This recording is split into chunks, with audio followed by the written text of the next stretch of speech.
সালানপুর দেন্দুয়া অঞ্চলের শাকম্বরী গ্রুপের অ্যালোকুয়েন্ট কারখানার শ্রমিক আন্দোলন ঘিরে উত্তেজনা। নিজেদের দাবির আন্দোলনের রাজনৈতিক হস্তক্ষেপের অভিযোগ তুলে বিজেপি নেতাকর্মীদের কারখানা চত্বর থেকে বেরিয়ে যেতে বললেন আন্দোলনরত শ্রমিকেরা। ন্যূনতম মজুরি, পিএফ, ইএসআই, কর্মস্থলের নিরাপত্তা এবং ৮ ঘন্টা কাজের দাবিতে বেশ কয়েকদিন ধরেই আন্দোলন চালাচ্ছেন শ্রমিকেরা। এদিন কারখানা কর্তৃপক্ষের সঙ্গে আলোচনা চলাকালীন বিজেপি নেতাকর্মীরা সেখানে পৌঁছালে শ্রমিকদের একাংশ আপত্তি জানান। তাদের দাবি এটি শ্রমিকদের অধিকারের আদায়ের লড়াই, এখানে কোনো রাজনৈতিক দলের হস্তক্ষেপ তারা চান না। পরে পরিস্থিতি সামাল দিতে ঘটনাস্থলে পৌঁছায় কল্যাণেশ্বরী ফাঁড়ির পুলিশ। আলোচনা শেষে কারখানা কর্তৃপক্ষ আগামী 17 তারিখ পর্যন্ত সময় চেয়েছে। শ্রমিকদের দাবি এর মধ্যে সরকারি নির্ধারিত ন্যায্য মজুরি কার্যকর না হলে আরো বৃহত্তর আন্দোলনে নামবেন তারা।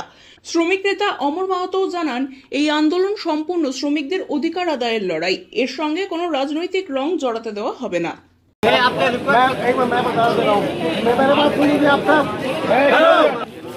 मेरा बात सुन लीजिए। मैनेजमेंट का कमिटमेंट है। मैं आपसे रिक्वेस्ट कर रहा हूँ, मैं आपको कोई जबरदस्ती नहीं, मैं आपसे अनुरोध कर रहा हूँ।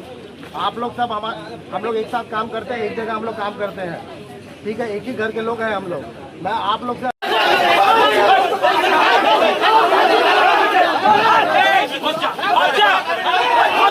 8 তারিখ 8 জুলাই আমরা সে আগামী দিন যখন আমরা 22 তারিখ আমরা যখন ঘেরাও করি, তো আমরা এটা বলেছিলাম যে আপনি বলুন কখন হয়ে যাবে। তো আমরা যেটা বুঝি যে জুলাই ইনক্রিমেন্টটা হয়, সেই জুলাইয়ের ইনক্রিমেন্ট আমরা ভেবেছিলাম 1 তারিখ থেকে লাগু হয়ে যাবে। তারপরে আমরা দেখলাম 1 তারিখে হচ্ছে না, তখন আমরা একটা পোস্টার দেখলাম যে 8 তারিখে মানে প্রত্যেকটা লেবার আওয়াজ, কোনো ইউনিয়ন না, ঠিক আছে, আমাদের কোনো ইউনিয়ন নেই। তো এইবারে প্রত্যেকটা লেবার রেডি ছিল যে 8 তারিখে আমরা জিজ্ঞাসা করবো। সেটা আমরা বুঝলাম যে আমরাকে ভালো করে করলো, মানে কি বলে কোঅপারেটও করেছে কোম্পানির লোক আমাকে ঝাবাবু। আমরা মানে শুক্রগুজার যে উনি বাইরে এসেছেন, আমরা কোনোদিন দেখিনি কোনো ম্যানেজমেন্ট বাইরে এসেছে, আমরা জানি লেবারের জন্য বাইরে এসেছে। তো বাইরে এসে উনি ইনশিওর করলেন যে 17 তারিখে আমার অনেক উন্নতি হয়েছে। আমি বলছি সালানপুর আগের থেকে অনেক উন্নতি হয়েছে। এগুলা পুরোপুরি ক্রেডিট ম্যানেজমেন্ট আর লেবারদের। প্রত্যেক জায়গায় ইএসআই সব কিছু শুরু হচ্ছে, ভালো পরিষেবা পাচ্ছে। আমাদের ওই জিনিসটা হচ্ছে মিনিমাম পে, যেটা আমরা বলা হলো যে 17 তারিখ ফাইনাল হয়ে যাবে। যদি 17 তারিখ ফাইনাল না হয়, তাহলে আমরাকে যে পুলিশ অফিসার ছিলেন, নাম নিচ্ছি না, উনি বললেন যেমন আমরাও আসবো না, তোমাদের জন্য আমরাও আসবো না, তোমাদের এই অবস্থা তোমাদের। আমরাও তো একটা মানে লেবার ঘরের ছেলে আমরা কোনোদিন ছিলাম, আর এখনও আছি মধ্যমবর্গীয়। তারপরে দেখছি যে আমাদের কথা হচ্ছিল ঝাবাবুর সাথে কিছু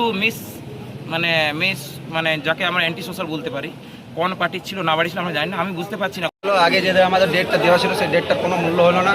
এখন আবার একটা নতুন ডেট দেওয়া হয়েছে 17 তারিখ। 17 জুলাই আমাদের একটা নতুন যে এভারেজ আছে সেই এভারেজটা দেওয়া হবে, মানে কমপ্লিটলি সরকার থেকে যেটা ন্যূনতম হাজিরা ওয়ার্কারের সেটা দেওয়া হবে। আর আজকে যে বিজেপির লোক কতগুলো এসেছিলো এখানে, তো জানি না যে কারা আর কোন পার্টির নেতৃত্বে এসেছিলো, কিন্তু ওদেরকে দেখে মনে হচ্ছে এখানে ঝামেলা সৃষ্টি করার জন্য এসেছিল। আর যে পাঠিয়েছিল তার নাম তো জানা নেই, কিন্তু এরা লেগে গেছিল বিজেপির পার্টির লোক। আর আমাদেরকে যত শ্রমিক মজদুর ভাই যে সবারই যেগুলো সব কথা সমিষ্ট হয়েছে, কিন্তু আমরা তাদেরকে তাড়িয়ে দিয়েছি। এখন এখানে কোনো প্ল্যান্টের মধ্যে কোনো পার্টি, কোনো নেতৃত্ব কোনো ঢুকতে দেওয়া যাবে না। কি কারণে এসে পরে তারা কি বলছিল কি আপনারা এত উত্তেজিত হয়ে গেলেন? ওরা বলছিল যে যা কিছু আছে সব আমরা সামনে নেবো, তোমাদের কিছু করতে হবে, তোমাদের যা কিছু রেট আছে কত জিনিসের মধ্যে সব কিছু আমরা দেখে নেবো, আপনাদের কিছু চাই না। আমরা তো মনে হচ্ছে যেমন আগে যে পার্টিটা ছিল সেই পার্টিটা দেখে কাটমানি সিন্ডিকেট চালাচ্ছিল, তার মধ্যে মনে হচ্ছে এখন যারা এসেছিল তারাও সেইটা সিস্টেমটা তৈরি করতে চেষ্টা করেছিল, কিন্তু আমরা সেটা চাই না আর আমরা হতেই দেবো না। তারা অমরের সঙ্গে মানে আপনার যে আন্দোলনকারী নেতা অমরকে ডেকেছিলেন, তার সঙ্গে কিছু কি ব্যাপার ছিল, মারধরের ব্যাপার বা হ্যান ত্যান?